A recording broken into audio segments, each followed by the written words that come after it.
Қайырлы күн баршаңызға. Мен сіздермен бүгін жегенде ауызда еритін творожный пирогтың рецебімен бөлісетін боламын. Ол үшін бөлме температурасында тұрған сары майымыздың үстінен қантымызды қосамыз, сары уызымызды қосамыз, жұмыртқамызды қосып миксерлеп аламыз.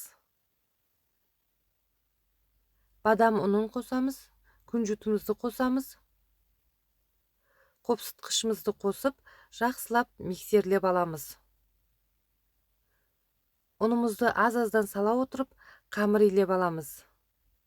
Өте жұмсақ, нәзік қамыр шығады. Тоңазытқышқа салмай бірден қолдана береміз. Дайын болған қамырымызды пергамент қағаздың үстіне осылай жайып аламыз. Алдын ала дайындап қойған формамыздың үстінен саламыз.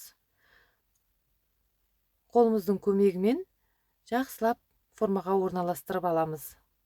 Шанышқымен осылай тесіп шығамыз. Енді салмамызды дайындаймыз. Творогымыздың үстінен жұмыртқамызды, қантымызды, кукурузный крахмалымызды, ванилинімізді қосып, жақсылап араластырып аламыз. Үстінен кілегейімізді, лимон шырынын қосып, жақсылап езіп аламыз. Дайын болған салмамызды тестамыздың үстінен құйып,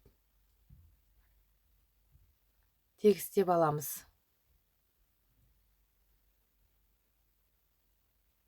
Салмамыз өте сұйық болады, абайлап, жақсылап тегістеп аламыз. Үстінен кептірілген жидектерден саламыз. Әркім өзінің қалауы бойынша әсемдесе болады. Қызып тұрған пеште 180 градуста 30-35 минутта пісіріп аламыз. Егер де менің рецептім ұнаса, каналыма тіркеліп, лайк басып, коммент жазуды ұмытпаңыз.